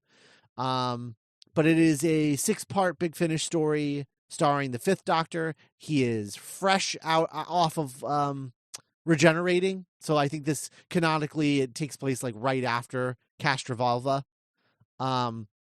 And so it's got Adric in it, and it's got Tegan and the whole crew. Oh, bless. Yeah, and they end up at a occupied ice planet, where the 5th Doctor runs into the 7th Doctor, and it's a Doctor crossover story where we learn a lot about the Doctor's background and his like familiar history because he runs into his ex-wife, Patience, which is, like a funny pun because Doctor, patient. Oh, boo. Oh. Boo. Yeah. No, that's I great. made it. It's great. I love it. I love it. It's dumb and I love it. So wait. So it's a 5th Doctor story. It's also like a 7th Doctor story. And then they Yes. like run into their ex? Yes. What the hell? I know. So we have to listen to this because it sounds rad. And it's got Adric in it. Oh boy. Being voiced by like a 52-year-old Adric. Yeah, Matthew Waters. Yeah. Jesus. Yeah. So there's a few things about Susan that evolve out of this. One thing is that, as we talked about last season, I think there's that version of events where the Doctor, presumably as the Timeless Child, is one of the founders of Gallifrey and Time Lord Society known as the Other. Right. Who everyone has like forgotten who this person is. And the idea being that like, yeah, that is the Doctor before he was the Doctor. He was the Other. Mm-hmm. Because he's from another dimension and he's not the Doctor because it's pre-Doctor. So the Other. Mm-hmm. And and apparently he met Patience at that point. Patience was one of those time ladies that are like the whatchamacallits that we talked about, the ones with all the psychic Sisters of abilities Karn? and all of that stuff. Which is why Susan has psychic abilities that they like played around with. They like hint at in like past stories where she like, yeah, she'll just get like bad vibes about places and stuff. And be like, oh, my head. Oh, the vibes. They're so bad. Yeah. It's giving me the ick, doctor. Yeah. My grandfather. Yeah. And so that was coming from that. The other thing that I thought was interesting, and an interesting, like, obviously all of this stuff is not entirely canonical, right? But the idea being that Patience and the Doctor have Susan's father, and he is raised to be a Time Lord, but he falls in love with a not royal time lady, just like some random Gallifreyan who is Susan's mother. And they have a child, and Rassilon, who is running shit at the time, is like, oh, no. She is part of my bloodline because she is coming out of one of the whatchamacallits, the founders of the Time Lord Society. She is a descendant of that. So she's like part of what I consider my royal bloodline, but I only allow my royal bloodline to come out of that loom thing, the DNA loom thing that we talked about last season. Yeah. Those are the only ancestors that I see. So I want this girl dead as a doornail. I want you to murder this chick. And that is why the Doctor takes Susan in a TARDIS and leaves. Huh. And that is why they are on the run. And that is why he's fine with leaving her here, because he just thinks like, well, the Time Lords are never going to find her here, and she's finally safe now. And now when the Time Lords eventually find me, and they do, I think it's not until like the War Games, right? Yes. Is when they finally find him. Games. That like I will be punished, but she will not. And so that is the sort of like canon, not canon of like what Susan's purpose in the overall, like, Doctor Who, I don't know, whatever background history or whatever. Mm-hmm. That's like her role in it. And I like it because it does kind of all fit together. There's a lot of missing details. There's a lot of gaps in that, but I do like the idea that the Doctor wasn't just like, I'm just leaving just cause fuck it. Why not? He actually has a purpose to leave, like which is saving to protect his granddaughter from Rassilon. Yeah. I think that's kind of cool. Yeah. It's a shame that hasn't taken, I mean, I guess it's just because, I go back to that scene that we talked about in The Big Bang where he sort of recaps everything really beautifully in that one monologue as he's saying goodbye to Amy. Mm-hmm. And it's like, even, there was that meme I sent you guys about the giggle where 14's like, wow, I finally have a family. Mm-hmm. Yeah. So it's interesting. Like it's interesting how the show is yet to really embrace Susan again and acknowledge her in a definitive way. And this is kind of the closest that we have, I understand. Yeah, that's why, man, part of me thinks that I think that neighbor who knows who the Doctor is and knows what a TARDIS is, I'm wondering if that's her. Ooh, okay. I'm wondering if it's finally going to come back around. Obviously, they'll have to explain how she got from, 64 to 2024. But, I mean, she's a time lady, so she knows probably how to grow a TARDIS. I don't know. Yeah. So that would be lovely. Yeah. Yeah. And who knows? Maybe they just invent time travel, like in another roundabout way. Right. And she uses it after her husband dies and she regenerates. And she's like, well, there's no point in me being here. I'll just go back and, try and run into my grandpa, I guess. I don't know. That's good. Yeah. Like that. Yeah. It's interesting how like a lot of these non-canonical things, how much the Timeless Child sort of allows all of it to fit now. Mm-hmm. in like this really like kind of clean way, Mm-hmm. which, you know, is interesting. I don't know. It's also interesting as much as like I think that we had issues with it. It felt like an over explanation at the time, but I do think in a way he did kind of return the mystery to everything and allow a big open window for like all kinds of explanation and stuff like that to come through.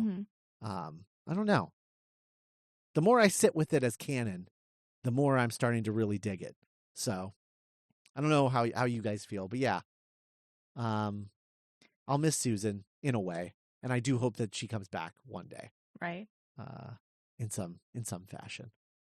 But I don't know. What do you think about all of that, Cass? I like that it gives the Doctor like an initial push. It like it's kind of at odds with like how Nick was talking about like the whimsy of like I stole a box and ran away, you know? Right. But I like that cuz it I don't know, it makes it like retroactively makes the first Doctor's interactions with Susan like more poignant instead of like I'm just being a dick to this 16-year-old girl. Like yeah. like how like she hasn't like they've constantly been moving and like I don't even know if the Doctor like would have told her why, you know? Like Right. like that's just a thing that they're doing and the Doctor knows that they have to keep moving because otherwise the Time Lords are going to kill her. Yeah. But then like Susan is kind of like this victim of like why are we doing this? Like, you know? And so I'm kind of torn about it because I wish that like Susan definitely deserved better like as a character. And Carol Ann Ford deserved better as like an actress because like a lot of these like all of the stories that we've covered so far, it's just like I like why wasn't she given more to do, you know? So like I don't know, there's like I really hope that they return to Susan because like I want closure for that character, Yeah. so like she understands like why she was put through all of this, even though she does get like hopefully a happy ending here. Yeah. You know?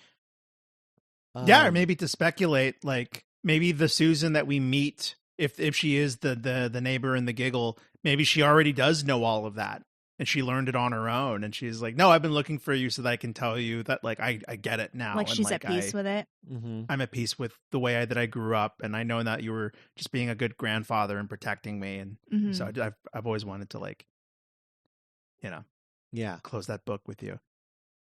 And in terms of the whimsy, the loss of whimsy by having the explanation, I actually like it. I've never liked the whimsy. I've always thought it was just like, oh, I guess we just need an excuse to have the show start. So sure, whimsy. But but the idea of after he leaves Susan here, every point after that, him being like, going. no, like, you know, I just stole the TARDIS and like went for a joyride. It's him protecting her by not telling anyone about her. Right. Because he doesn't want the Time Lords to find out, because he doesn't want Rassilon to find out that she's out there. There's something like kind of heroic and nice about that, and very doctory. Yeah. I don't know. I'm into it. Yeah. I got bored and stole a box. Just it's very New Who. It's very 11. It's very right. Yeah. It looks good on a Tumblr dashboard. You know. Right. Yeah. As opposed to like I'm on the run, so my granddaughter can blah blah blah. But like man, I almost like I've never thought about wanting any part of Doctor Who to be remade or adapted. But like I'd be really down to see another writer kind of tackle like a more contemporary, nuanced version of like Susan as a character. Yeah. I mean, you know, he's wanting spinoffs now, Russell T. So like, who knows? Maybe he'll make like, you know, an early Gallifrey story or something at some point. Yeah. With David Bradley. Yeah. Oh man. Oh my God. I would love that. People would hate it. They don't like things being explained in Doctor Who, but also I don't know. They though? Because like they were big mad about the timeless child thing. It's like, oh, it's ruining the blah blah blah. And it's Oh, just well, like, see, I thought they were mad about that because they thought of it as over explaining.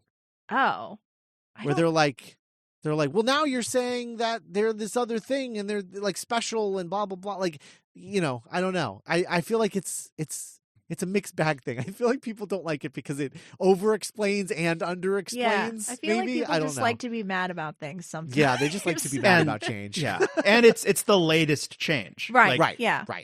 Right. 10, 15 years ago, we were all super in our butts about the name of the Doctor. That's true. Right. Yes, we were. Yes. That's true. That's true. And everyone was the same way in 2005 when it was like, oh, Gallifrey doesn't exist anymore. There was a time war. I'm the last of the Time Lords. That was a brand new thing. Just like in the 8th Doctor movie, I'm half human on my mother's side or whatever. Yeah. That's was. still like that. I don't know. That did not get canonized. They undid that one. No, but, I know. But so in 10 years, there'll be a generation of fans that just accept Timeless Child the way I accept Last of the Time Lords. To Right. where Yeah. I forget that wasn't always the case. I'm already getting there. Like, the more I look into Time Lord mythology, the more I'm like, God, it really does make a lot more sense that this is how it works. Mm-hmm. So I don't know. Yeah. I'm into it. I still think it could have been executed better, but the reveal, the revelation of all of that. I mean, that's the whole vibe for that era, though. So, right. Exactly. Mm-hmm. Very mystery box. But it's thanks, Scott. That illuminated a lot about Susan and the Doctor. Yeah, it's been a good ride, Susan. I know you're not everybody's favorite, but you'll always be a ride or die for the TDC crew. Absolutely. Yeah. All right. How old was she? Yeah. Someone answer the question. God. Please. All right. Well, next week we will be back with a second Doctor story called The Enemy of the World.